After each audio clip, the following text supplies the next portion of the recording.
better for it. Quick question on the Federal Reserve, just to change topics on you real quick, Congressman Paul.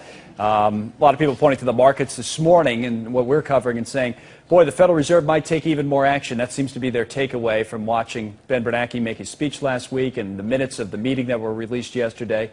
Your thoughts, and being a longtime critic of the Fed, in terms of more action that could be taken to help the economy?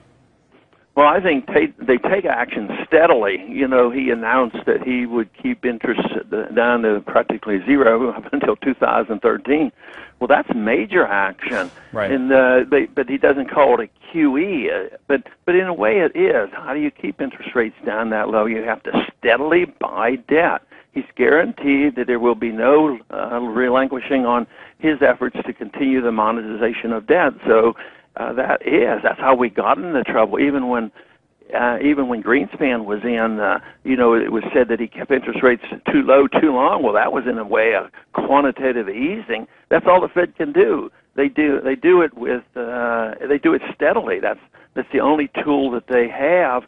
And at times they have surges in their buying of debt and injecting more money. But the problems are always there. It's always cover up, and that is the problem. Cannot be the solution. How would a President Ron Paul work with Ben Bernanke? Because, you know, as critical as you've been, you guys would be stuck working together if you were elected, Congressman Paul, wouldn't you be? I mean, he's the chairman. In theory, I thought the Fed was supposed to be independent. That's what they argue all the time. Of course, the president always works with them. I mean, and it isn't Bernanke himself that is the problem. It is the system. It's the system that you have no restraints on monetary authority, which means you have no restraints on spending, because the Congress does not have to be responsible. So in a way, Bernanke was somewhat correct the other day. He says, I'm throwing up my hands. I can't do anything more. It's all up to the Congress. But he could do a lot more. Congress should quit spending, and then they don't put the pressure on the Fed to monetize. But if the Federal Reserve was not allowed to monetize, the Congress would see the interest rates rising, and there would be an automatic check on it. So, no, Bernanke, you're not supposed to run the Federal Reserve. Of course, that is all a farce. They complain, they always argue that they're independent. But it's the system that you have to address, and someday we'll have to, not because all of a sudden people will gain wisdom, but this system is on its last legs. The dollar reserve standard of the world is failing, and that's why the world is in chaos.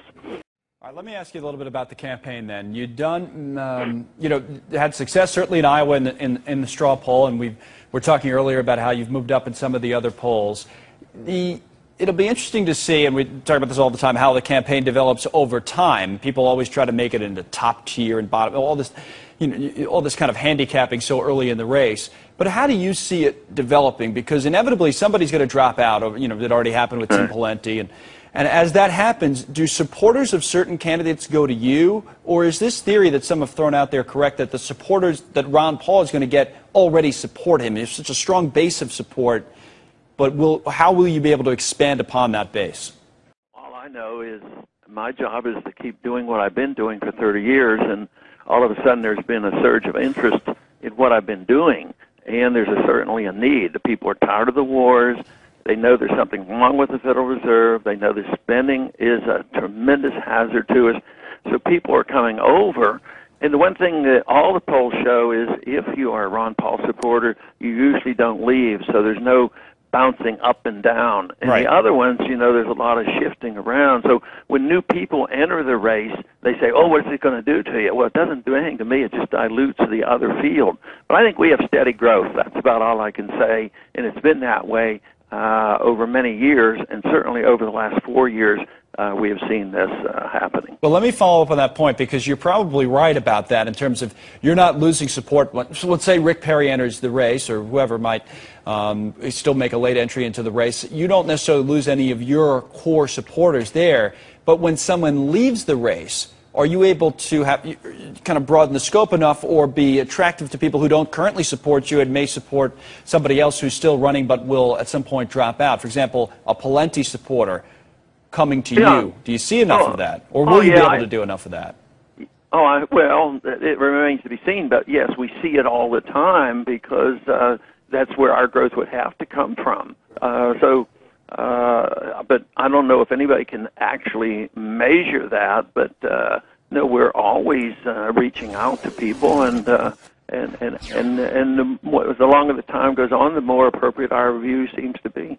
All right, Congressman Paul, it was good to talk to you again, and we'll check back as the campaign continues. Sure Thanks thing. for coming on. Bye. Congressman Ron Paul, running for president on the Republican side.